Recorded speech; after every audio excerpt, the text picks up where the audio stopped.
आदर्श धर्म प्रश्नोत्तरी कार्यक्रम में हार्दिक स्वागत है। आज का प्रश्न लिया गया है श्रीमान रतन सिंह यादव जी का, ग्राम डंगऊ, तहसील कुरावली, जिला मैनपुरी, उत्तर प्रदेश का।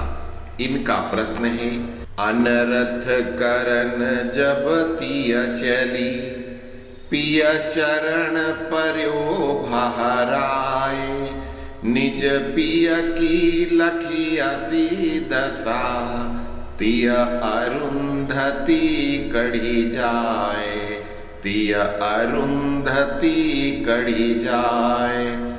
श्रीमान यादव जी का प्रश्न अति उत्तम है और हिंदी व्याकरण के शब्दों से सुसज्जित करके प्रश्न को अत्यंत रोचक बना दिया है। सर्वप्रथम आपके प्रश्न का शब्दार्थ।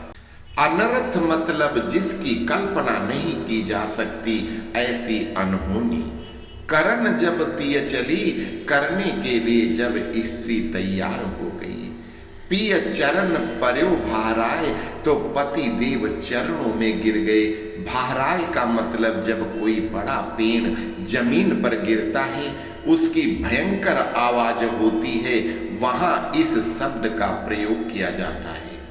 या फिर अत्यधिक वेग से पानी या हवा चलती है तो बोलते हैं। यहाँ पर पति बिना झुके हुए सीधे चरणों में गिर गए, इसलिए प्रयोग हो रहा है।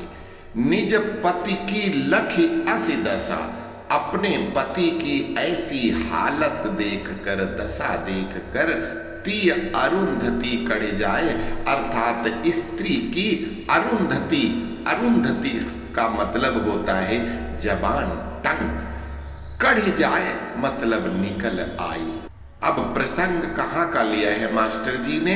मास्टर जी ने अपने प्रश्न में भगवती महाकाली माता के परम क्रोध और उस क्रोध में समय पूर्व प्रलय करने जा रही माता के क्रोध को शांत करने के लिए भगवान शिव उनके चरणों में लेट गए। किंतु जब माता का अपने पति के ऊपर पैर लगता है तो संकोच, शर्म और पछतावे के वशीभूत उनकी जुबान मुख से बाहर आ गई।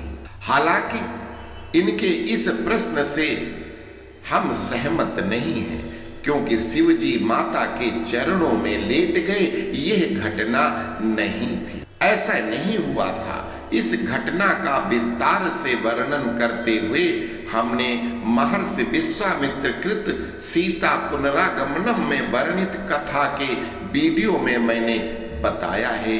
कृपया विस्तार से घटना जानने के लिए ऊपर आई लिंक में दिए गए वीडियो को अवश्य देखिए। ये घटना अरब देश के रहने वाले राक्षस सहस्र रावण नामक शिव जी के वरदानी की है। ऐसा वरदान भगवान शिव ने 2 बार दिया है।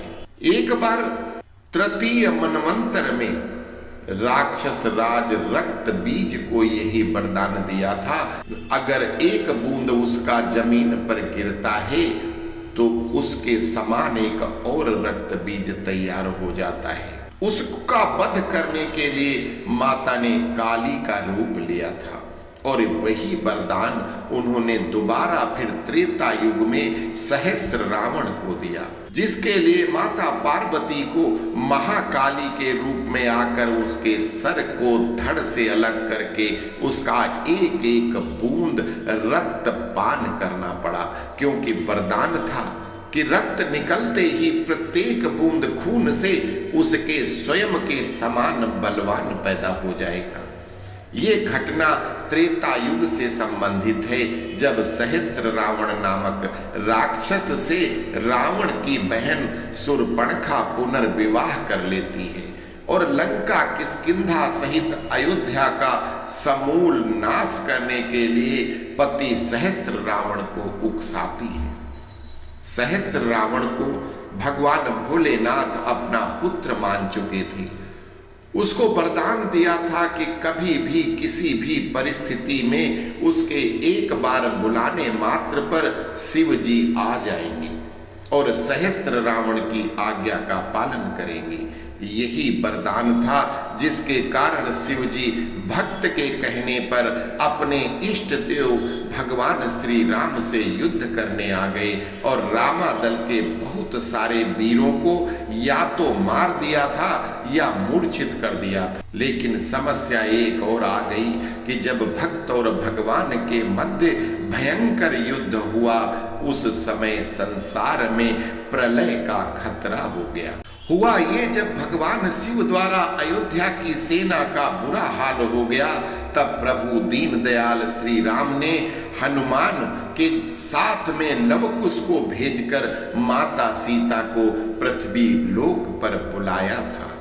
और जब लड़ते हुए भगवान श्री राम मूर्छित हो गए, तब गुरु विश्वामित्र के कहने पर माता सीता ने संसार की सारी शक्तियां अपने अंदर समाहित कर ली। वहीं युद्ध भूमि में अपने बाल खोलकर सभी शक्तियों का आवाहन किया। मां पार्वती ही महाकाली हैं, जो बार बार मृत्यु और जन्म लेती हैं। जगत जननी महामाया के आवाहन पर समस्त संसार की शक्तियां माता के शीश के बालों से प्रकट होने लगी। भगवान शिव की समस्त शक्ति उनके शरीर से बाहर निकलकर सांभवी नाम से स्त्री रूप में राक्षसों से युद्ध करने लगी। भगवान विष्णु की शक्ति वैष्णवी रूप में, ब्रह्मा जी की शक्ति ब्रह्माणी रूप में, इंद्र की ऐन्द्री, यह सभी अपने शरीर से पृथक होकर स्त्री रूप में युद्ध करने लगती हैं।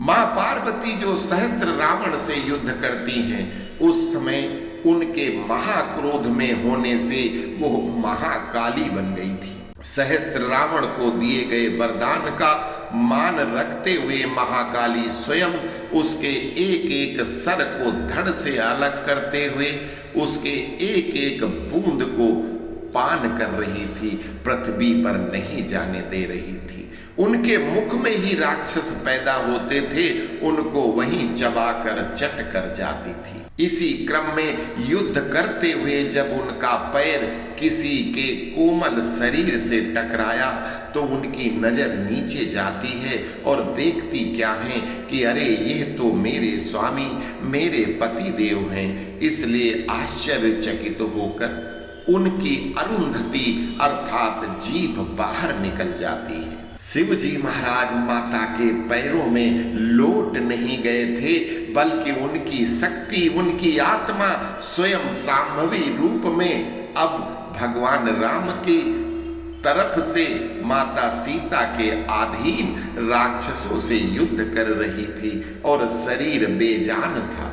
जब माता का पैर उनके ऊपर पड़ा था तब तो उनका सिर्फ शरीर था, क्योंकि आत्मा तो अलग सांभवी रूप में युद्ध कर रही थी। हमारे सनातन में सिर्फ एक ही रिश्ता है जहां पुरुष स्त्री से पूज्य माना गया है, और वो रिश्ता एक पत्नी के लिए अपने पति का रिश्ता होता है। बाकी सभी रिश्तों में स्त्री को आगे रखा गया है, पुरुष को द्वितीय स्थान है।